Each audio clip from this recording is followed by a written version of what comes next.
legislatif tanggal 9 April mendatang, kondisi politik dalam negeri mulai memanas. Ketatnya persaingan antar kontestan yang terlibat dalam pemilu 2014 memicu munculnya para konflik. Dalam masa kampanye, bara konflik ini bahkan telah meledak dan menyebabkan jatuhnya korban jiwa seperti yang terjadi di Aceh. Terjadinya aksi saling lempar kritik yang tajam antar elit juga telah memicu ketegangan dan gesekan di kalangan akar rumput pendukung parpol. Diperkirakan potensi konflik ini akan semakin menguat pada masa penghitungan suara hingga penetapan hasil pemilu. Pihak yang tidak bisa menerima kekalahan akan melakukan gugatan atau bahkan memobilisir pendukungnya dalam menolak hasil pemilu.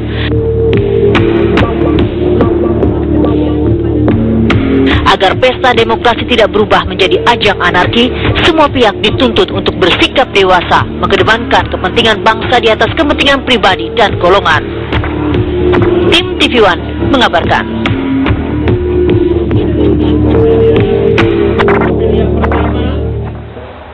Ya, kita akan berbincang mengenai hal ini. Sudah ada di studio saat ini Mas Ferry Kurnia dari KPU, kemudian Pak Putu Arte selaku mantan komisioner KPU, juga Pak Prayitno Ramlan selaku pengamat intelijen. Kita lihat tadi bahwa saat ini memang dinamika sosial politik tidak bisa diprediksi, Mas Ferry, ya, dan ada juga teror atau potensi gangguan keamanan menjelang pemilu ini. Tadi juga sudah ada contohnya, dan terkait adanya banyak teror begitu ya menjelang pemilu. Apakah kemudian ini mempengaruhi juga jadwal-jadwal yang sudah disusun oleh KPU, ada yang berubah atau tidak karena adanya ini situasi politik? Ya, sampai saat ini tidak mengaruhi lah.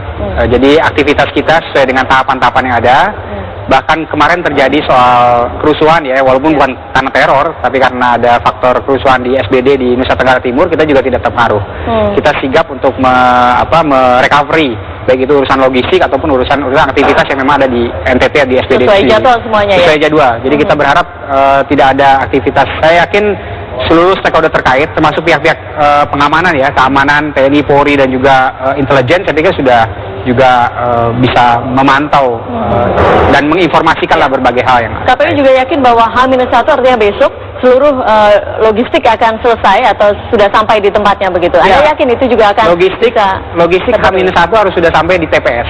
Besok artinya besok ya? artinya. Oke. Ya. Dan terkait dengan mungkin teror yang ada itu tidak terpengaruh sama sekali? Tidak terpengaruh. Termasuk yang di Aceh ya, kita berharap lah. Saya yakin masyarakat Aceh masyarakat yang sangat santun, jadi mudah-mudahan tidak berdampak ya terhadap aktivitas pemilu yang ada. Tetapi bagaimana dengan kondisi, kan masih ada di beberapa daerah ada surat-suara yang rusak, kemudian ada yang belum sampai juga hingga saat ini. Anda yakin besok ini bisa terpenuhi? Sangat yakin. Sangat yakin. Jadi itu kan proses ya. Memang dalam hal aktivitas logistik ini juga ada hal-hal yang memang saya yakin di beberapa pemilu-pemilu di dunia juga seperti ini. Tapi kita pastikan bahwa logistik 100% sudah masuk ke daerah. Ada beberapa kekurangan memang terjadi, tapi tentunya itu sudah dipenuhi oleh kami di logistik ataupun teman-teman di provinsi dan kabupaten kota. Gitu. Kalau dari sisi keamanan, tentunya KPU juga sudah bekerja sama dengan TNI dan juga pihak kepolisian. Bagaimana mengenai keamanan ini, kita akan langsung tanyakan dengan Pak Boy Raffi Amar tentunya sebagai Karon Penmas Mabes Polri. Selamat malam, Pak Boy. Ya, selamat malam. Ya. Pak Boy, bagaimana sejauh ini H-2 menjelang pemilu legislatif, kesiapan pengamanan yang sudah dilakukan oleh Mabes Polri sejauh ini seperti apa, Pak Boy? Ya, kalau dibilang kesiapannya sudah dapat dikatakan siap 100% ya. Dan hari ini juga sudah dilakukan pergeseran pasukan ya. Jadi petugas kita yang akan melakukan tugas pengamanan TPS sesuai dengan instruksi dari Bapak Kapolri, malam ini pukul 00 sudah harus berada di wilayahnya. Artinya ini semua petugas yang akan melakukan pengamanan TPS sudah berada di lokasi TPS-TPS tempat mereka bertugas. Jadi ini berlaku di seluruh Indonesia, dan bahkan dari aspek yang geografisnya sulit, itu sebelumnya juga sudah dilakukan pergeseran lebih awal. Jadi semakin mendekat dengan kegiatan tanggal 9, dan petugas kami khusus yang berada di TPS diharapkan sudah 100% berada di lokasi malam ini. Demikian juga satuan-satuan cadangan yang dipersiapkan itu sudah di-standby-kan di Mapolda, di Polres-Polres di seluruh Indonesia, tentunya nanti di bawah kendali Kapolres. Ya. Demikian juga unsur-unsur perbantuan yang akan dikendalikan oleh Kepala Satuan Kewilayahan seperti dari unsur teman-teman kita dari TNI yang membackup tugas-tugas Polri, itu juga sudah dalam koordinasi dan siap untuk memberikan dukungan untuk pengamanan di lapangan. Baik, Demikian. Pak Boy, kalau sejauh ini apakah sudah ada indikasi adanya potensi gangguan keamanan misalnya dari kelompok-kelompok tertentu yang menyebar teror begitu hingga malam hari ini? Begini ya, untuk upaya pengawalan keamanan ini kan juga didukung dengan kegiatan intelijen ya. Kita tidak boleh bersikap underestimate terhadap kondisi yang ada.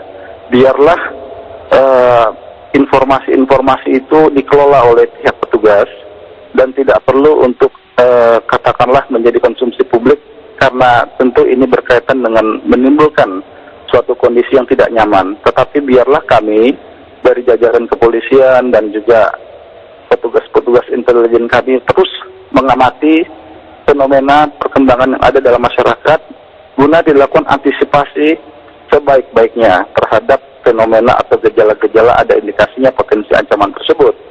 Jadi oleh karena itu tentu setiap potensi kerawanan itu telah menjadi upaya kita dalam upaya mapping dari kerawanan daerah yang ada di tiap-tiap daerah, dan biarlah kegiatan-kegiatan upaya pengelolaan itu dilakukan baik itu secara tertutup maupun terbuka oleh petugas-petugas kita. Demikian, Mbak.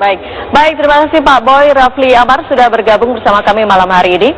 Kita langsung akan kembali berbincang. Pak Putu, saya ingin menanyakan ke Anda, kalau Anda lihat situasi saat ini jelang pemilu, banyak sekali teror juga. Apakah ini juga hampir sama dengan ketika pemilu 2009 yang lalu, atau bagaimana? Apakah ini selalu seperti ini begitu?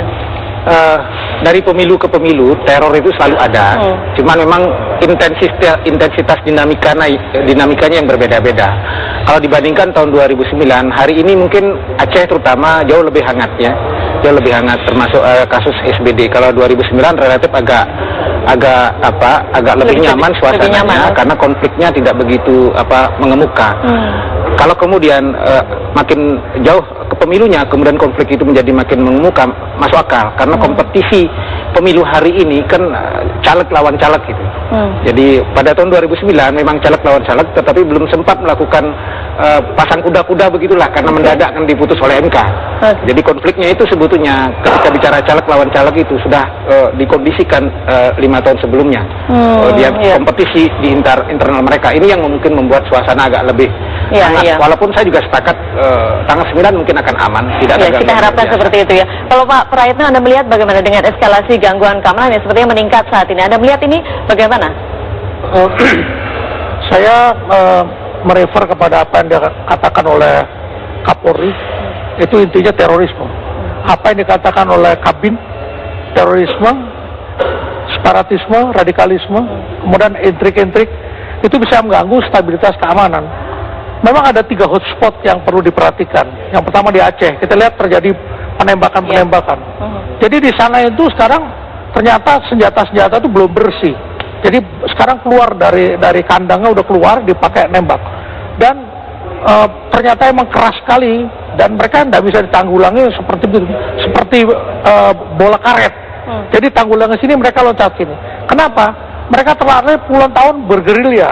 Nah ini yang perlu diwaspadai oleh aparat keamanan.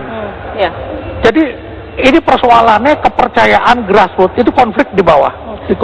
Mengapa kemudian kesannya ini menjadi puncak begitu Pak Prayitno? Nanti jawabannya kita tahan dulu di segmen berikutnya, kita akan lanjutkan perbincangan ini. Tetap bersama kami di Apa Kabar Indonesia Malam.